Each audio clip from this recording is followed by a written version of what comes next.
Hey, is KTM as we know it now cooked? I didn't set up this dramatic lighting for nothing. But in order to answer that question and whether or not you should buy a KTM at this point, I'm gonna need to be sitting by my computer because I'm gonna need the internet for this one. Let's just kind of look at their debt composition. They owe approximately 1.36 billion to various banks and about 382 million to their suppliers and maybe around 41 million to their employees' salaries.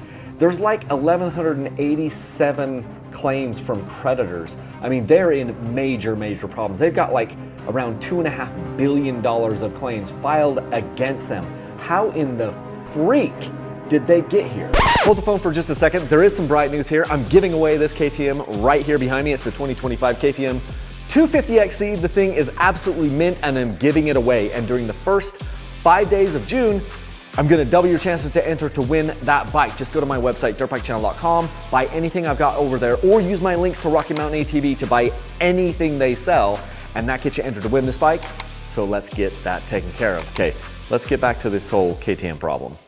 Look, KTM made some really stupid decisions over the last like 4 or 5 years, and that's how they got into this boat. I mean, I'm just one dude, but I'm just saying, like, let's just look at this. They buy Husqvarna and Gas, and then they don't do anything with them. They're just like, hey, look, here's a white KTM, here's a red KTM, making different colors of the same motorcycles.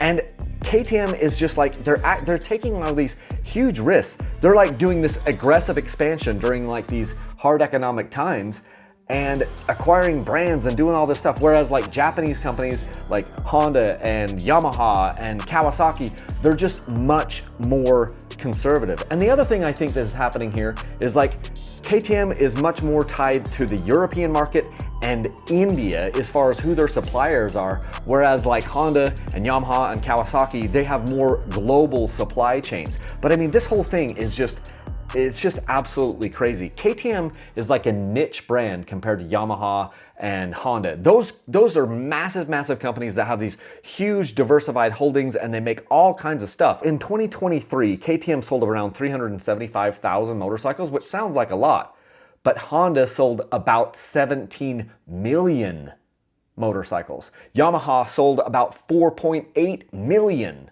Even Kawasaki sold around 600,000 motorcycles. So they're almost twice the size, even just their motorcycle divisions, of KTM. COVID-19 happens and a bunch of governments say, hey, go outside to everybody. And so then people start buying up e-bikes and mountain bikes and dirt bikes. And KTM's like, oh, look, this is great. And then they start overproducing. They overproduce, they like ramp up their production and they overproduce based on like demand that never actually materializes and certainly didn't sustain. But your Japanese bikes, they were way more cautious. They're always more cautious. And they maintained a better balance between inventory and sales and demand. And then here you're left with KTM, just on the dirt bike side of things. That's the only thing I know about. You're left with a ton of unsold bikes.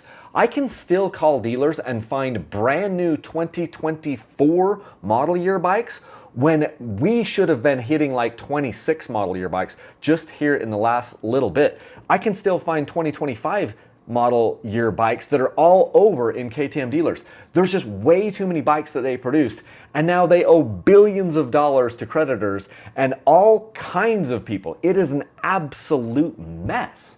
And don't even get me started on the e-bike ventures that KTM or Pierre Mobility went in. It's like they bet big on like e-bikes, especially like Pierre e-bikes, GmbH, and brands like Husqvarna e-bicycles and R. Raymond and Felt. And now they got all this debt load through like loans and financial instruments, and sales are underperforming and it's leading to bankruptcy, and it's just like, and then they dilute the brand. I mean, the brand KTM has been diluted between KTM and Gas and Husqvarna, and it's like, why are you trying to get into e-mountain bikes?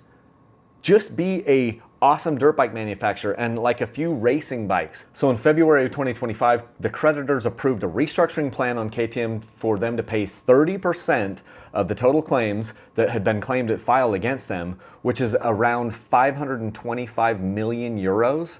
The funding sources that they're going to get this money from, there's this a new investor. It's India's Bajaj Auto, BAJAJ Auto. They were already a significant stakeholder in KTM, and now they're committing to providing even more in for KTM to like meet these obligations to the creditors. And the payment deadline was May 23rd, which just passed like last week. I think that happened.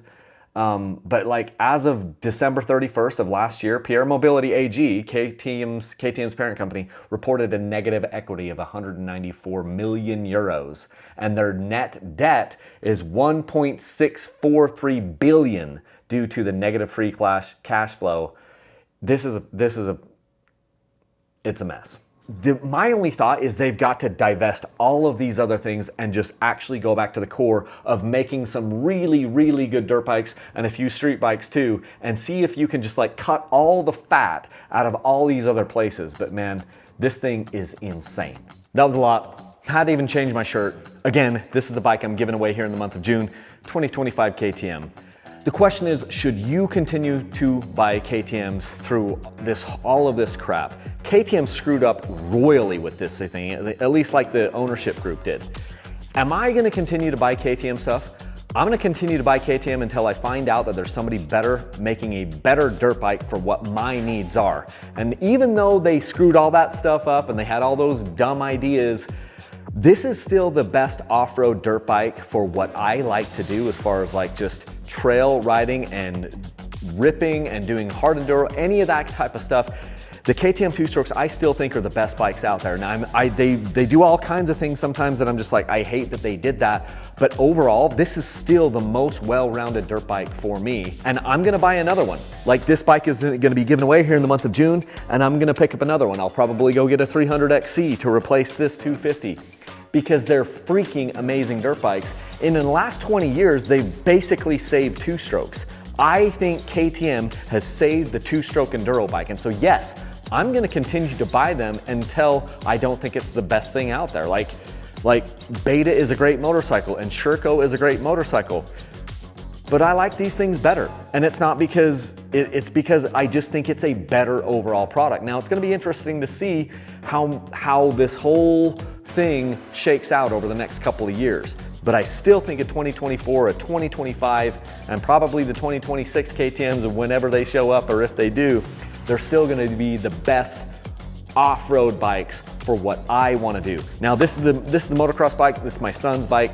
This one is not given, we're not giving this one away, but Connor did want to ride the KTM. If I'm gonna go with a motocross bike, I'm probably gonna get a Yamaha. But he really wanted the KTM. He's been riding a KTM before this. And so we have this 250 SXF. But if it were up to me, I would have bought the Yamaha. I think Yamahas are amazing. The YZF, the YZ250Fs, unbelievable bikes, unbelievable motors.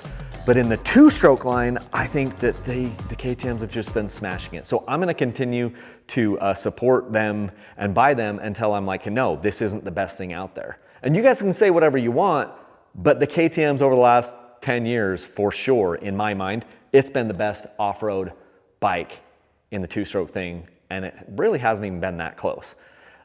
Fuel injection, you can complain about that, but it's brought so many people into the sport. These bikes run like screaming eagles, and this bike that I'll be giving away here in this month, it runs unbelievable. This bike runs better than almost any carbureted bike ever. Now there are some of you guys out there that can make a carburetor run as good or sometimes even better than a fuel injected bike. But it doesn't happen that often. And then if the temperature changes or the elevation changes by 1,000 feet, then your carburetor bike doesn't run as good as this one. So these things run 98% as good all the time as they ever could. So anyway, KTM screwed up a bunch of stuff. I hope that they learn from this and just come back leaner and meaner. And if you watch to the end of this video, you can see I'm passionate about this stuff. I haven't really said much about it for a little while because I didn't really know what to think. And they're in a lot of hot water. And they're only paying back like 1/3 of their debts to all these people. And then they'll have to pay that loan back and everything. But hopefully they can just get back to the basics of being an amazing off-road, mostly dirt bike company. And just do what you're good at and stop this other crap. Okay, get entered to win this bike. You've only got until the end of the month of June. There were bonus periods at the first of the month and the end of the month. Use my links for Rocky Mountain ATV to get entered to win this thing or buy anything on my website. And until next time, leave a single track.